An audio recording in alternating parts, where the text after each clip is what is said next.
राधे राधे भक्तों, कैसे हैं आप। आशा करता हूँ आप सब ठीक है। प्रभु के आशीर्वाद पर कुशल मंगल है आपके साथ।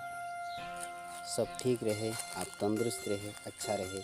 इसी के साथ आज का ये हमारा जो कथा है, ये हम आपकी सेवा में लेकर आ रहे हैं। आप ये वीडियो पूरा अंत तक देखिए और हमारे चैनल को लाइक कर दीजिए और इसे सब्सक्राइब कर दीजिए और बेल आइकन को जरूर दबाएं। तो भक्तों, आज का ये हमारा वीडियो है। प्रभु श्री कृष्ण का 16 सहस्त्र रमणी थी, मतलब 16,100 जो रानियाँ थी, ये कौन थी। ऐसे में आप सब तो जानते ही होंगे कि 16,108 रानी जो थी, तो उनमें से प्रमुख रानियाँ 8 रानी थी भगवान श्री कृष्ण की।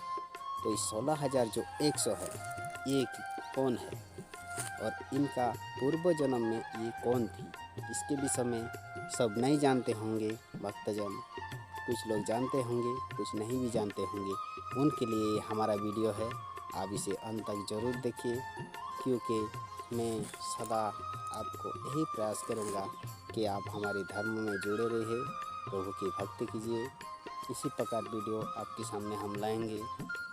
आप हमारे इस चैनल को सब्सक्राइब जरूर कर दीजिएगा। तो भक्तजन, प्रभु की ये कथा है, क्योंकि प्रभु की हरि कथा अनंत है। प्रभु जब अनंत है तो उनकी कथा भी अनंत है। इसीलिए तो भक्तजन, आपको यही कथा हम बताने का प्रयास कर रहे हैं, जो मुझे धर्म ग्रंथों से मिला है। आप लोग महान है, संत है, प्रभु भक्त है।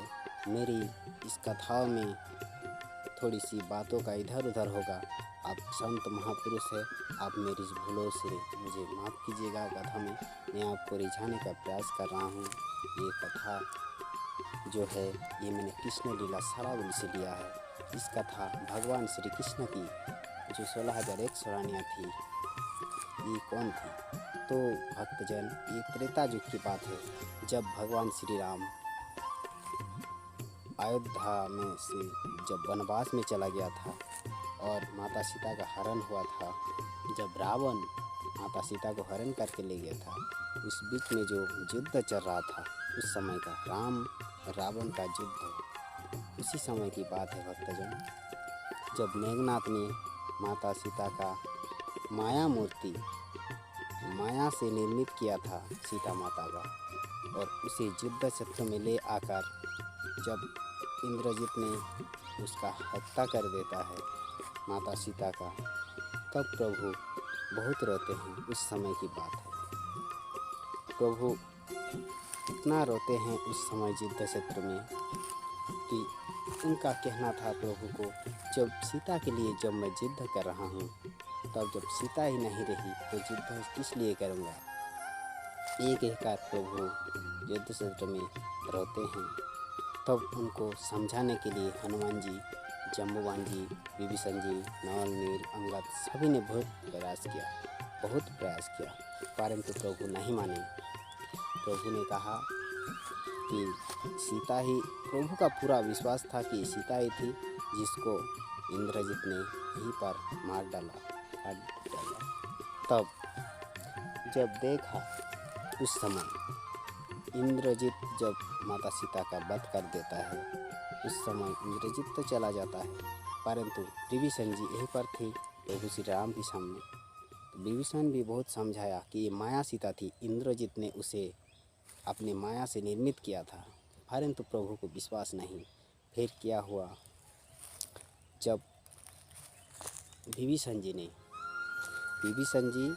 उस समय सब वानरों को कहा, तुम लोग थोड़ा लकड़ी काष्ठ जगाड़, उसमें आप लग जाओ जुगाड़ में, वो करके हवन के लिए मतलब सब तैयार करो, हवन करना है। तो उस समय सब काट लेकर आए, पुष्प लेकर आए, जितना हवन सामग्री था सबको एकत्रित किया। उसके बाद करने के बाद क्या हुआ, जब अग्निदेव को प्रणाम करके विभीषण जी ने विनय के लिए वहाँ से सीता का निर्माण कर दिया। सीता इतना यज्ञ कुंड जो था, उस कुंडों से इतना सीता निकल आया, 16,100 प्रकट हो गया उसी समय। जब 16,100 प्रकट हो गया तब सब देख के हैरान हो गए। उसी समय सभी रामनियों को लेकर प्रभु के सामने लेकर आया विभीषण जी। बोले, देखिए प्रभु, ये सब सीता की जैसे ही है, सीता ही जैसे देखने में, उसका गुण भी ऐसे ही है। इसी प्रकार इसी सीता का प्रकट करके इंद्रजीत ने आपको भ्रमित किया है। तब प्रभु को विश्वास हो गया। परंतु जो रामानी जब निकल कर आई यज्ञ कुंड से, तब उन्होंने कहा, प्रभु हमारा तो इस प्रकार हमारा उत्पत्ति हो गया, तो हम क्या करें। और सब रामनियों को, सब जो स्त्रियाँ थी 16,100, सबके हाथों में पुष्प की माला थी। तो उन्होंने कहा, प्रभु आपके लिए जो हमारा उत्पत्ति हुआ है, तो आप ही हमारा पति रूप में स्वीकार हो। हम सभी आपको पति रूप में स्वीकार करते हैं। तब प्रभु श्री राम ने कहा, नहीं देवियों, ये नहीं हो सकता, क्योंकि मैं एक पत्नी व्रत हूँ। मुझे विवाह इस जन्म में और नहीं हो सकता, मैं और कर नहीं हो सकता। तो सब रामानियों ने कहा, प्रभु तो फिर हमारा क्या होगा, आप ही हमारे कुछ सुझाव दीजिए। तब उसने, प्रभु श्री राम ने कहा, तो ठीक है, इस जन्म में नहीं, हम आप लोगों को यही वचन देते हैं, आशीर्वाद देते हैं कि आप जाइए और पृथ्वी पर जन्म लेंगे सब द्वापर युग में। जब द्वापर का अंत में हमारा अवतार होगा श्री कृष्ण का, जब द्वापर का अंत में हमारा अवतार होगा, उस समय नरक नामक एक असुर होगा। वही असुर आप सबको एकत्रित करेंगे। आप सब अभी जाइए, हर नारी, हर स्त्री, सब ये हर राजपुत्री के हिसाब से आप लोग सभी जन्म लेंगे। आप सब जाइए, राजा का वहाँ जन्म लेंगे आप द्वापर युग में। उसके बाद वही राजकन्याओं को जब नरक नामक असुर ने एकत्रित करके रखेंगे अपना कारागृह में, उसी समय हम अवतार लेंगे श्री कृष्ण का। उसी अवतार में उस नरक का वध करेंगे और सारे आप लोगों को छुड़ाकर आप सभी से मेरा विवाह होगा। इसी समय आपका मैं वरण कर सकता हूँ, ऐसा मेरे प्रभु ने कहा। उसी बीच में से एक प्रश्न कर दिया परीक्षित महाराज ने सुखदेव मुनि से।